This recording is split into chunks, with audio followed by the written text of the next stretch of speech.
Tú eres digno, Señor, de toda nuestra adoración. Glorificamos tu nombre y te damos gracias esta mañana por tu misericordia, Señor. Oramos no solo para darte las gracias y glorificarte, también te rogamos que mientras meditamos en tu palabra, tu Espíritu Santo, Señor, tu presencia en nuestras vidas, en nuestra mente, Señor, supla la necesidad de todos. Como siempre te ruego, usa mi vida para glorificar tu nombre. Oramos siempre y te damos gracias en el nombre de Jesús. Amén. Gracias, Señor. Vamos a leer el libro de Apocalipsis, es el capítulo 1. Vamos a leer del verso 1 al 8. Apocalipsis capítulo 1, del 1 al 8.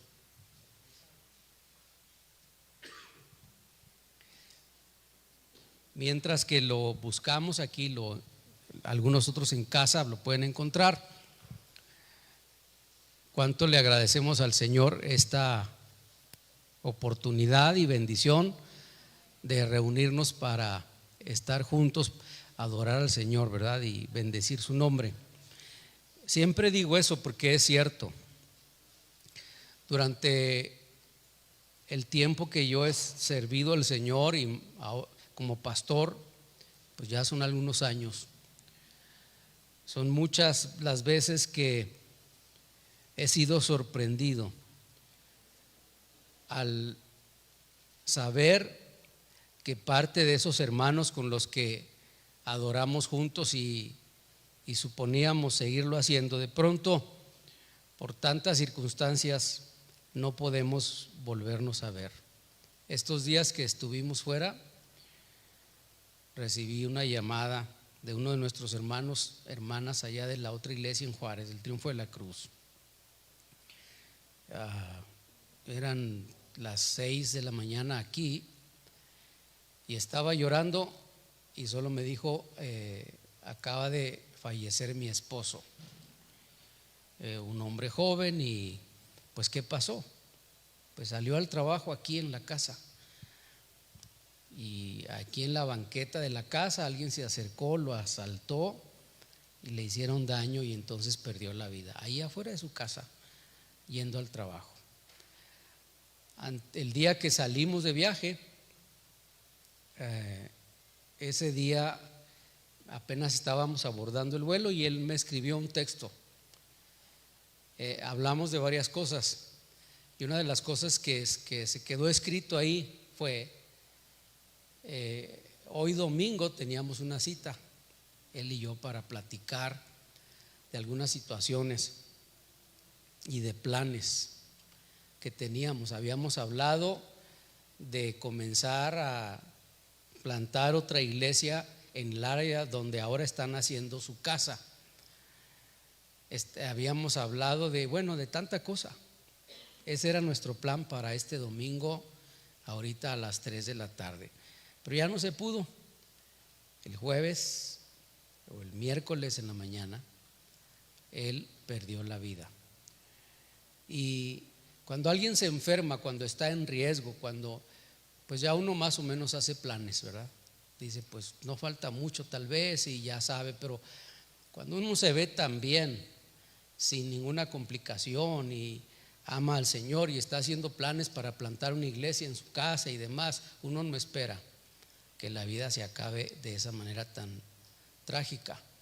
Por eso, cada vez que menciono cuánto le agradezco al Señor la oportunidad de volvernos a ver, lo hago con esa conciencia, porque a veces uno vive como que, pues, ¿por qué no habría de amanecer mañana? ¿Verdad? ¿Por qué no habría de llegar a la comida esta tarde? ¿Por qué no? Dice la Biblia, más bien debierais decir, ¿verdad?, si Dios quiere. Entonces es una bendición, hermanos, verles y adorar juntos al Señor. En este capítulo 1, comenzando el verso 1, estoy leyendo NBI en el libro del Apocalipsis. Dice: esta es la revelación de Jesucristo que Dios le dio para mostrar a sus siervos lo que sin demora tiene que suceder. Jesucristo envió a su ángel para dar a conocer la revelación a su siervo Juan, quien por su parte da fe de la verdad, escribiendo todo lo que vio, a saber, la palabra de Dios y el testimonio de Jesucristo. Dichoso el que lee y dichosos los que escuchan las palabras de este mensaje profético y hacen caso de lo que aquí está escrito, porque el tiempo de su cumplimiento está cerca. Yo, Juan, escribo a las 7 iglesias que están en la provincia de Asia. Gracia y paz a ustedes de parte de aquel que es y que era y que ha de venir, y de parte de los 7 espíritus que están delante de su trono, y de parte de Jesucristo, el testigo fiel, el primogénito de la resurrección, el soberano de los reyes de la tierra, al que nos ama y que por su sangre nos ha librado de nuestros pecados, al que ha hecho de nosotros un reino, sacerdotes al servicio de Dios su Padre. A Él sea la gloria y el poder por los siglos de los siglos. Amén. Miren que viene en las nubes y todos verán con sus propios ojos, incluso quienes lo traspasaron, y por Él harán lamentación todos los pueblos de la tierra. Así será. Amén. Yo soy el alfa y la omega, dice el Señor Dios, el que es y que era y que ha de venir, el Todopoderoso. Hasta ahí la lectura, por favor, hermano, siéntese. Gracias.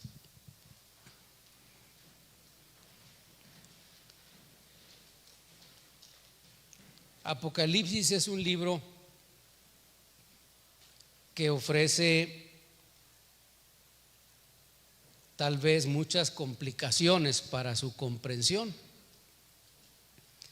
La mayoría de nosotros, y yo me incluyo en esa lista,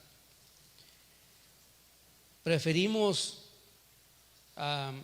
brincar ese tipo de lecturas porque no parecen ser muy comprensibles.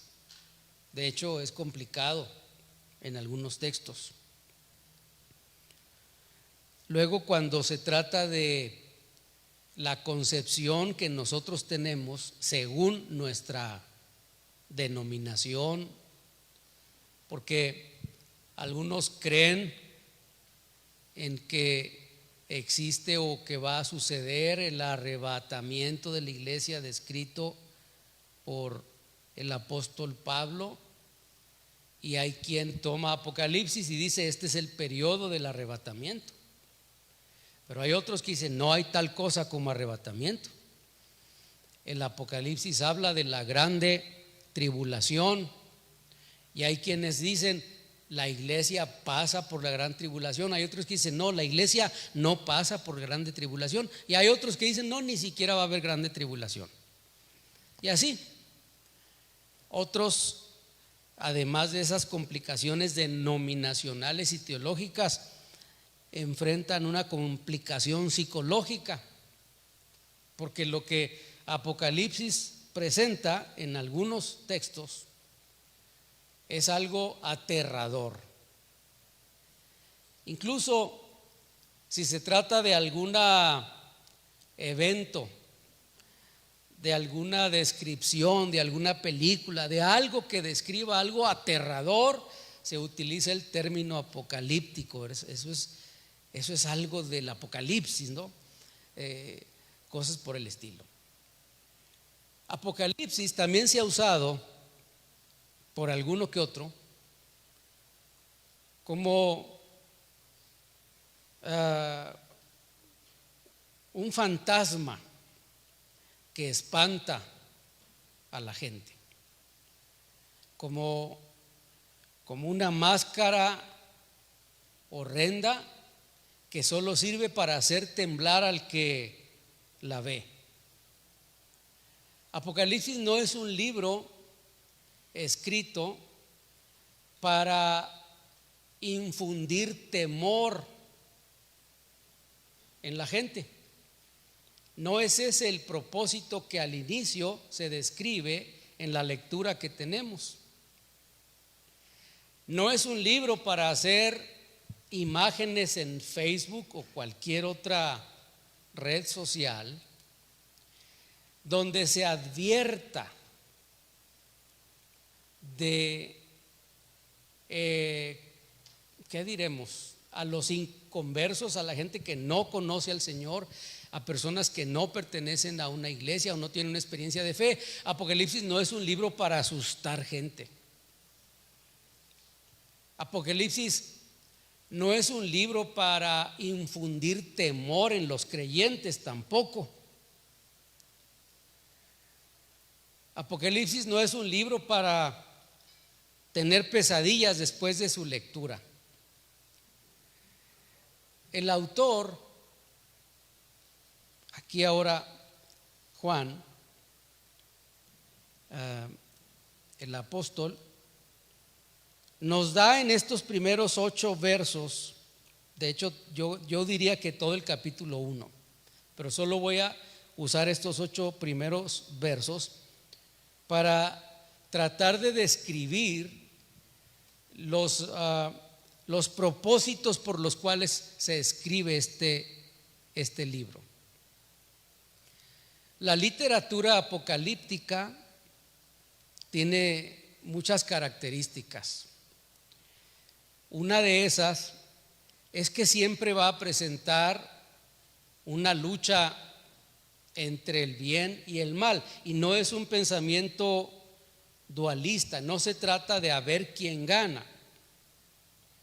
La literatura apocalíptica con mucha frecuencia va a presentar imágenes como dragones, seres anormales, bestias que no existen en la tierra.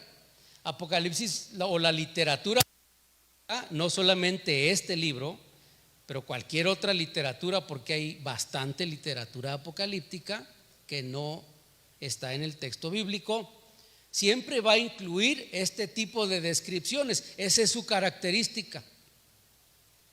Así como las novelas tienen una forma, así como la profecía tiene una forma, así como la historia tiene una forma, la literatura apocalíptica también tiene una forma. Y Apocalipsis como literatura, pues no es la excepción. Entonces, ¿cuáles son los propósitos que se describen así en la entrada de este libro?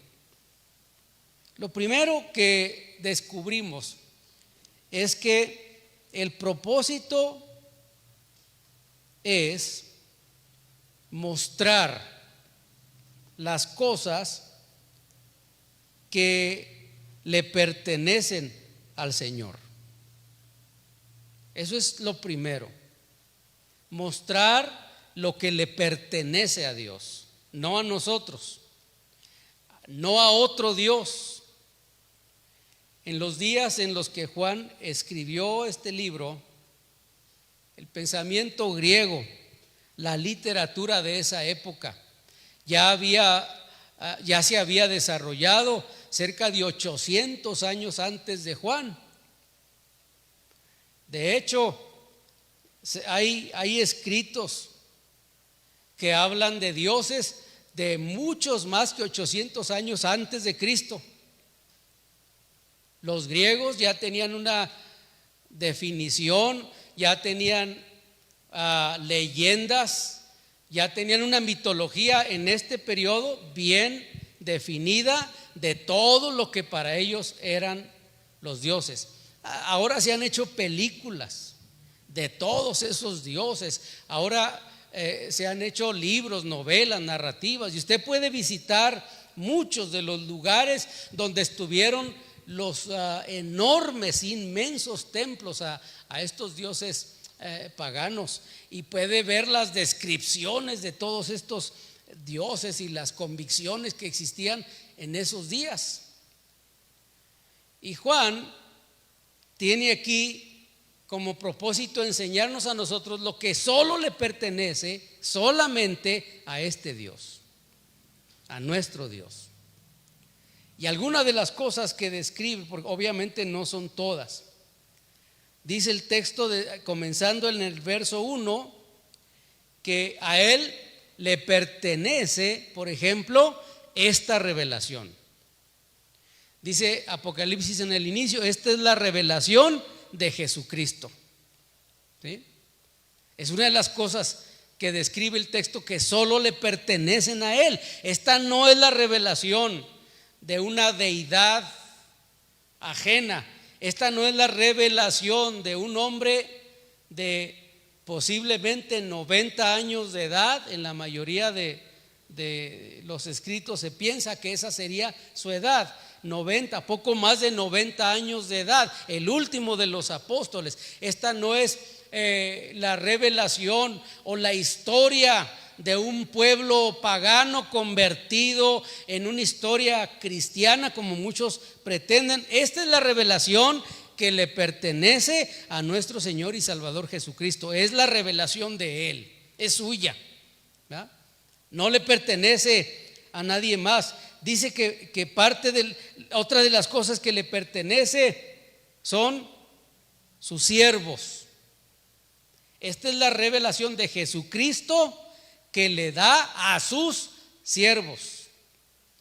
Porque la gente que sirve a Dios, que ama a Dios, que ha sido comprada con su sangre, que ha sido rescatada de su maldad y de su vana manera de vivir, le pertenece al Señor, ¿verdad? No le pertenecemos al mundo, no somos de este mundo. Una vez que el Señor nos alcanzó por su gracia, ahora le pertenecemos a Él. Y dice, es la revelación que da a sus siervos, para mostrársela a sus siervos, dice el texto. Otra de las cosas que le pertenecen al Señor, dice el pasaje en el verso 2, es la palabra de Dios. A Él le pertenece esta palabra. Esta no es, vuelvo otra vez, una combinación de elementos del paganismo con lo que eventualmente se llamó cristianismo. Esta no es una combinación de los conceptos teológicos de la época moderna con los conceptos teológicos de la iglesia primitiva en el primer siglo, aunque tenemos esa combinación y desarrollamos nuestra propia teología, como dije al principio. Por eso unos creen que esto sí y esto no, y esto tampoco y aquello sí, etcétera. Pero eso es derivado de otras cosas. Lo que está aquí escrito es meramente la palabra que le pertenece al Señor. Y en eso encontramos algo muy emocionante, porque esta palabra escrita se presenta ahora en una forma animada o en imágenes. Si ahora estos días en uno de los vuelos que uno puede estar viendo películas. No había yo antes tenido esa experiencia.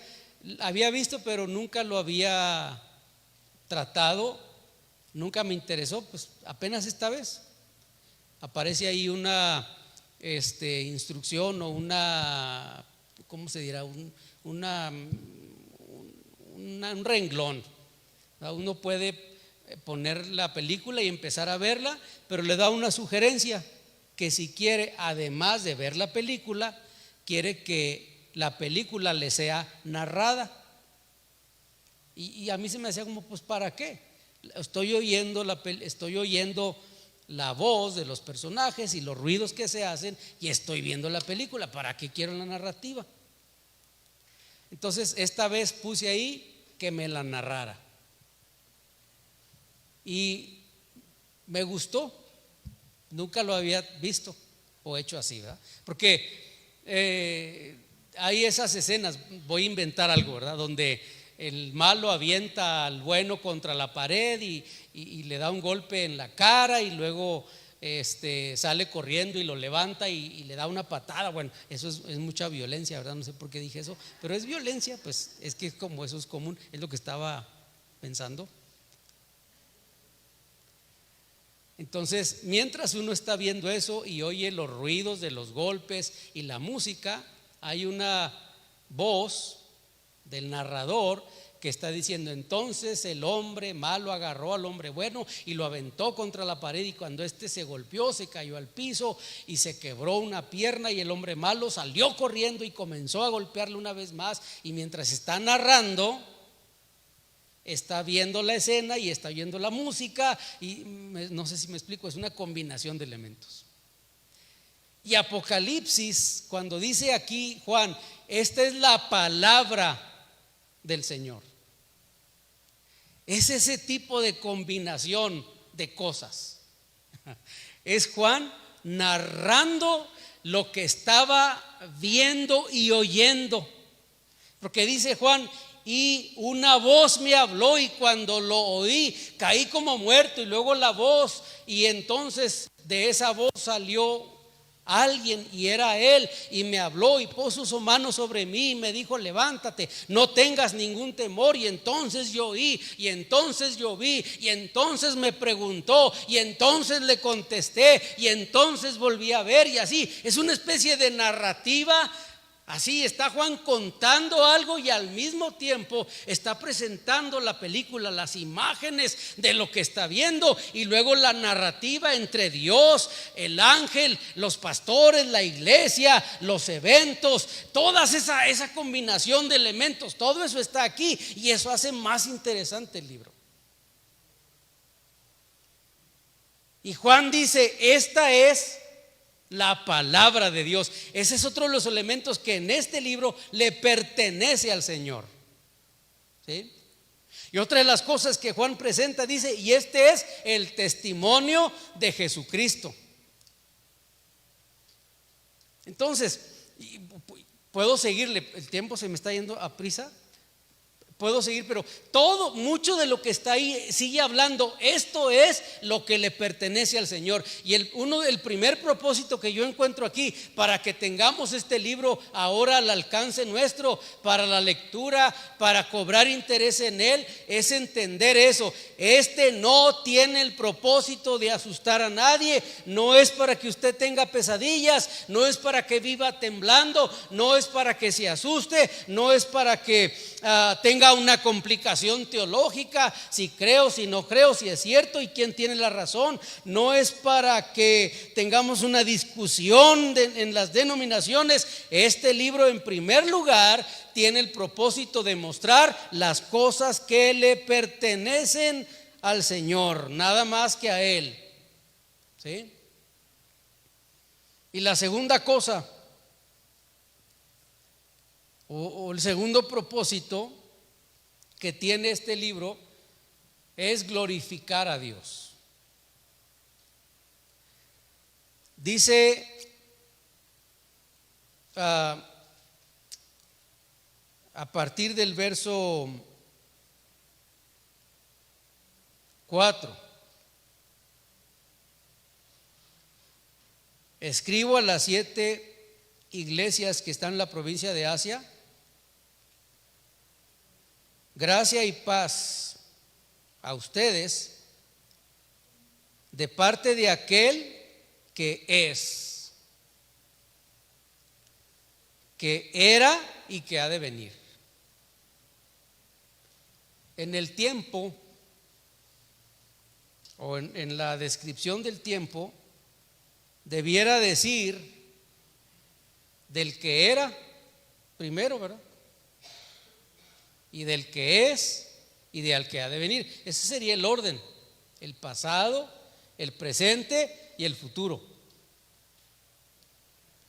O tal vez del futuro, pero comúnmente hablaríamos así en ese orden, si queremos ver el tiempo en orden. Pero Juan presenta diciendo: este es el mensaje del que es, y del que era y del que ha de venir. Y esta idea, yo le llamo esta inversión del tiempo, es intencional, porque está mostrando la eternidad de Dios, está glorificando al Señor. Juan dice: este es el mensaje del que es, en un tiempo constante, en un presente constante, el que es.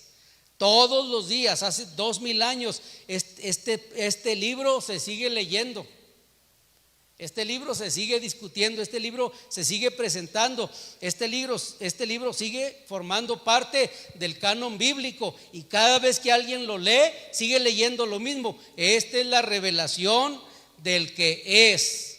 Fíjese desde cuándo. No estamos aquí diciendo esto es del que Juan dijo que era, cuando en el presente de Juan dijo Juan: este es. Juan en su tiempo dijo del que es, y pasaron 100, 200 años y el que lo leyó dijo del que es, y 500 años el que es, 2000 años después, más de 2000 años después de la revelación que Juan recibe, estamos aquí sentados escuchando la revelación y seguimos diciendo del que es, no del que era, no del que va a ser mañana. Seguimos diciendo y leyendo lo mismo. Esta es la revelación del que es, porque un propósito es glorificar el nombre del Señor, de nuestro Dios, porque Él es Dios. Es glorificar al Señor. Parte de esa glorificación de Dios involucra a los seres humanos, porque dice: al que nos ama, ¿sí? Al que nos ama y por su sangre nos ha librado de nuestros pecados. Acabamos de cantar y lo hacemos cada vez. Siempre tenemos cantos, himnos que glorifican al Señor. Y la razón principal por la que cantamos, por la que levantamos las manos, por las que adoramos a Dios, la razón principal por la que nos reunimos como cuerpo de Cristo, como iglesia del Señor, la razón principal es porque Él nos salvó. Esa es la razón. Estamos reunidos en el nombre del Señor porque Él nos salvó. Permanecemos en la fe porque Él nos ama. Pagó el precio de nuestra redención, el pago por el costo de nuestros pecados. ¿Por qué? Porque Él nos ama. Entonces, al que nos ama y por su sangre nos ha librado de nuestros pecados. Otra traducción dice: nos ha redimido, nos ha comprado. Él pagó el precio de nuestra salvación. Y eso es uno de las razones o de los propósitos en este libro, es glorificar al Señor por su sacrificio, por su obra de gracia, por su amor para con nosotros. Dice: al que nos ha hecho, o al que ha hecho de nosotros un reino, sacerdotes al servicio de Dios su Padre. ¿Usted se había imaginado eso alguna vez? Aquí se ven todos muy bonitos, ¿verdad? Bien peinados,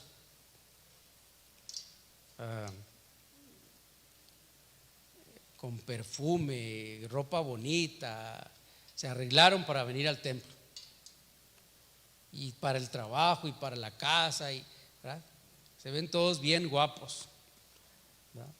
Todas las señoras muy bonitas. Pero ¿cómo seríamos antes de conocer al Señor? Quién sabe, aquí no se nota mucho, ¿verdad? Pero ¿quién iba a pensar? A lo mejor usted no es de esos, pero hay muchos de esos, o de esas también. Gente que vivía perdida en sus vicios, en sus problemas, en sus equívocos. Gente que vivía atrapada en la inmoralidad. Hombres que no podían abandonar el vicio. Mujeres perdidos en el alcohol. La lista está larga. Cada uno de nosotros sabe de dónde el Señor lo sacó, ¿no es cierto? Dice la Biblia, y no creo que sea nomás el que escribió el Salmo, de un pozo de desesperación, de un lodo cenagoso, apestoso, horrible, ¿verdad? De ahí el Señor nos sacó. A lo mejor uno que otro el Señor lo alcanzó de una vida muy moral, muy correcta. A lo mejor alguno que otro aquí fue muy bonito, muy buen hijo, muy buena mujer, muy buen esposo, muy buena esposa. A lo mejor sí, pero otros no.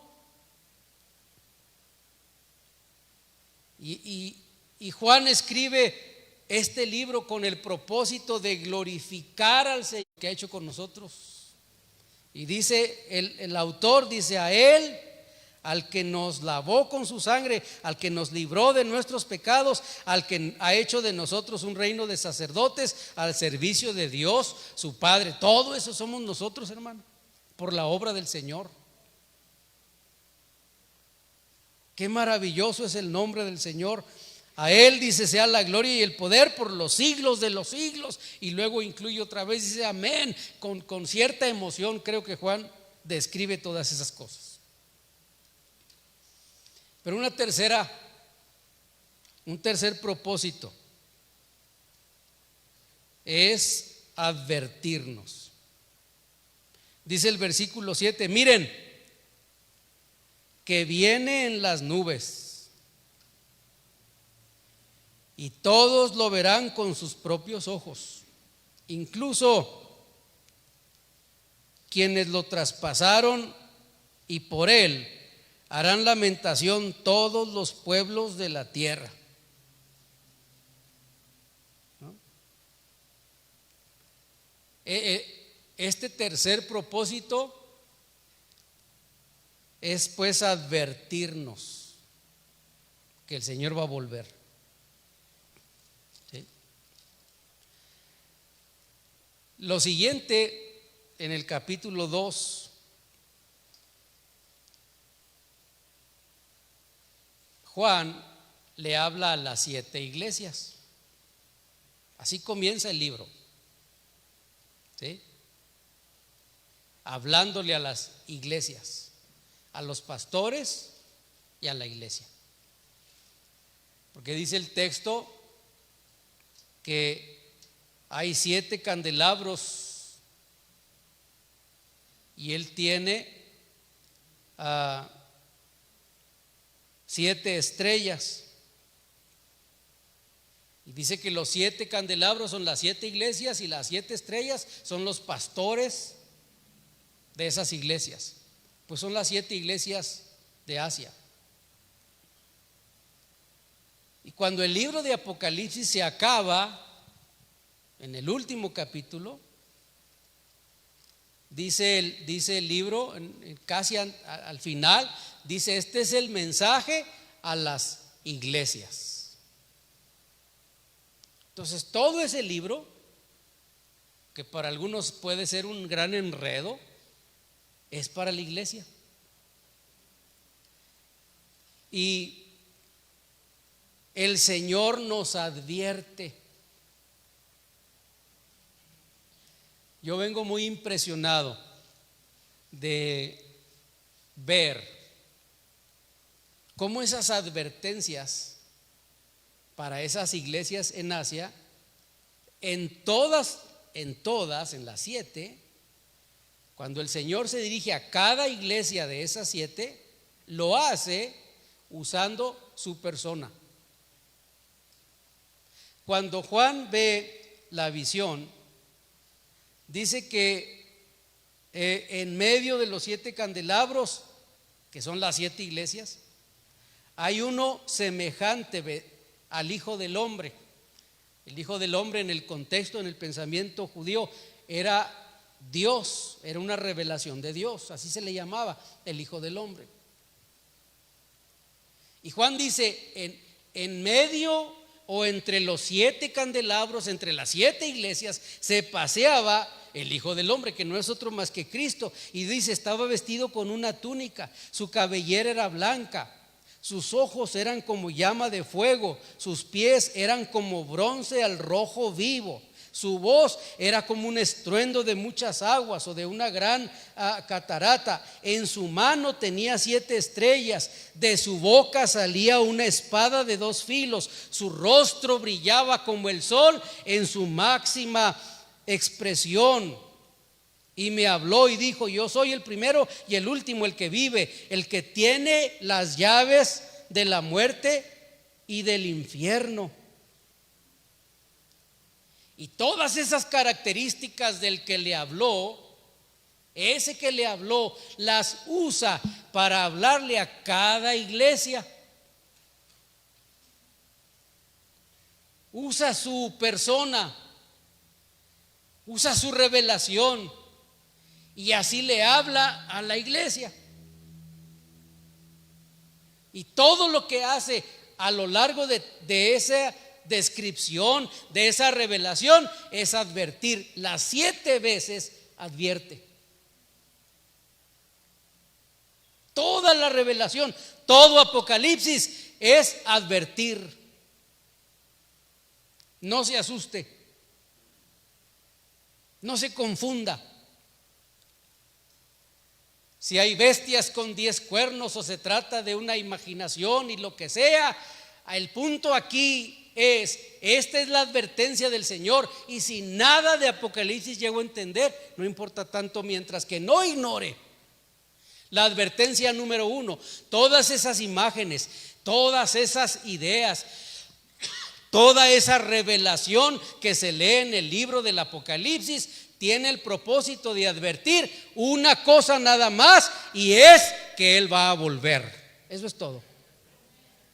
Si no entienden nada más de Apocalipsis, nada más no se le olvide, no salga de aquí sin entender, sin salir advertido, advertida. Él va a volver, Él va a volver. El Señor, todos lo verán, dice el texto.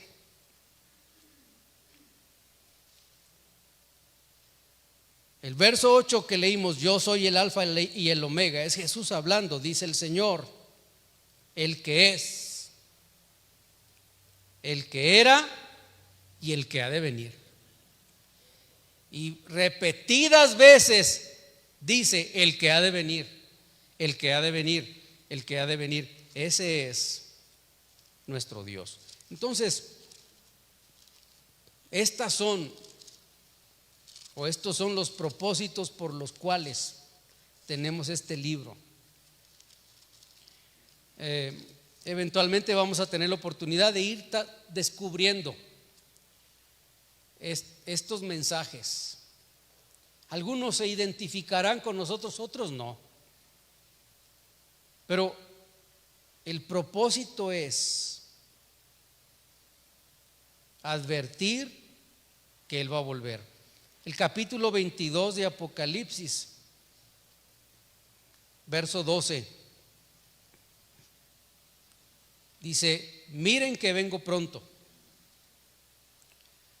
traigo conmigo mi recompensa y le pagaré a cada uno según lo que haya hecho. Y repite lo del capítulo 1 diciendo el verso 13: yo soy el alfa y la omega, el primero y el último, y el principio y el fin. Y termino, hermanos, esta reflexión.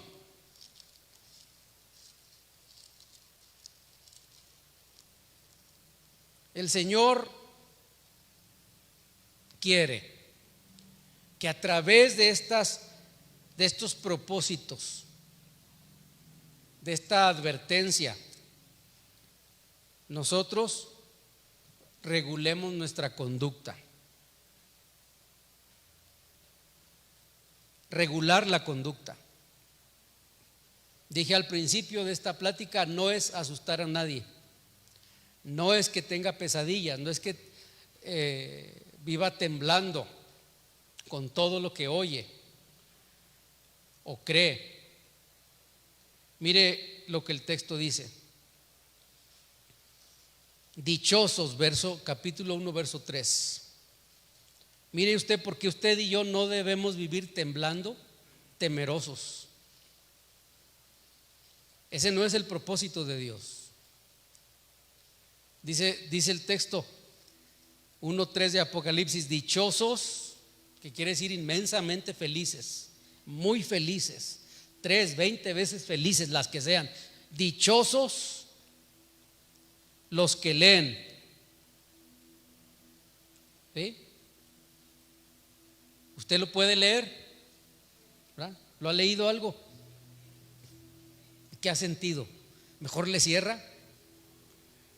¿Se confunde, no entiende? No, eso no es lo que Dios quiere. Dichosos los que leen, dichosos los que escuchan las palabras de este mensaje profético. Por eso es mi intención en los días que me toca predicar, hablar, para que usted y yo escuchemos este mensaje del Señor, porque eso debe producir en nosotros gozo, esperanza, bienestar espiritual. Eso debe producir en nosotros alegría, esperanza.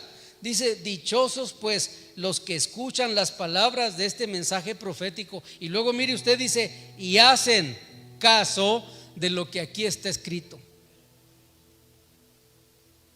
Porque parte de lo que el Señor quiere es que no solamente nos sintamos emocionados con lo que Dios dice, pero que también regulemos nuestra conducta como creyentes, como hijos de Dios. Hacen caso de lo que aquí está escrito, porque el tiempo de su cumplimiento está cerca. El capítulo 22 en el verso 14 dice, dichosos los que lavan sus ropas para tener derecho al árbol de la vida, para poder entrar por las puertas de la ciudad. Dichosos los que lavan sus ropas. El Señor quiere, hermanos, que a través de su palabra seamos bendecidos. A lo mejor no entendemos todo.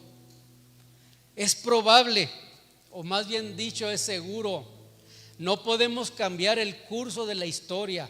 No podemos modificar los eventos. No podemos sugerirle a Dios que no le haga de este modo, que le haga de otro. No podemos impedir que nos alcance la muerte si el Señor no viene antes. No podemos impedir el dolor. No podemos impedir el malestar, la enfermedad, la pobreza, la tristeza. No podemos evitar todos los malestares que los seres humanos en esta tierra pasamos por esta naturaleza caída. No podemos obligar a Dios a que haga las cosas como nosotros queremos o pretendemos. No podemos cambiar nada de lo que antes de que el mundo existiera ya estaba en el plan del Señor definido. No podemos hacer eso, pero podemos participar en el plan de Dios para la humanidad. Eso sí podemos. Podemos beneficiarnos de su propósito, podemos beneficiarnos de su palabra, podemos experimentar el gozo, la libertad, podemos experimentar el perdón si es que no hemos sido salvos todavía, podemos experimentar la gracia de Dios por medio de la lectura, por medio de oír, practicar, vivir esta palabra. Dichosos los que lavan sus ropas. ¿Por qué no oramos y le damos gracias al Señor? Yo quiero invitarles para hacer una reflexión personal.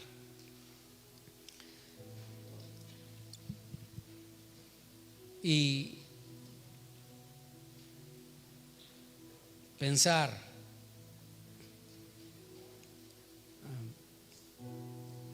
cómo es nuestra conducta como cristianos, cómo vivimos, cuáles son nuestras preocupaciones, nuestras prioridades, nuestros equívocos. Si Él apareciera ahora mismo,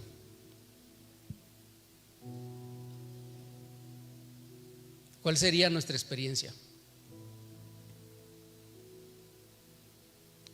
Te damos gracias, Señor, por tu misericordia. Glorificamos tu nombre, Señor, por tu palabra. Oramos para darte gracias, Señor, por lo que tú nos has dejado.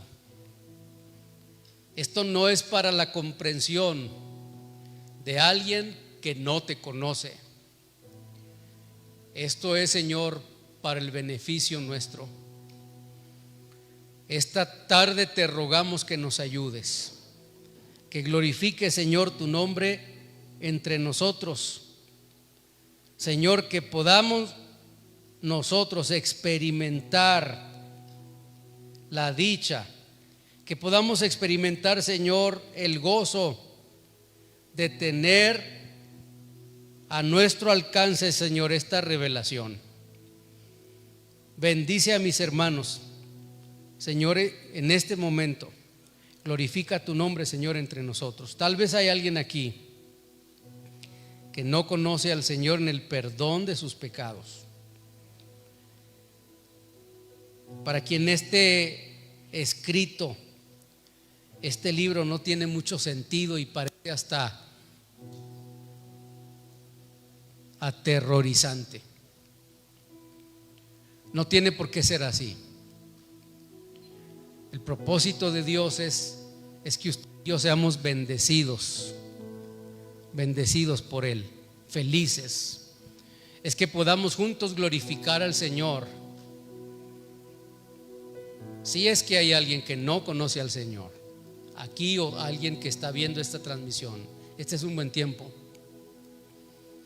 para pedir perdón por sus pecados, para rogarle al Señor que glorifique su nombre, que le perdone, que le ayude. Lo invito, si quiere, venir un momentito aquí al altar.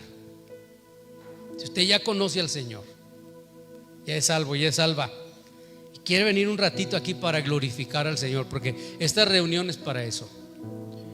No solamente es para cantar y no es solamente para pasar un tiempo juntos porque es domingo. Esta reunión es para glorificar al Señor, es para adorar juntos al Señor, es para gozarnos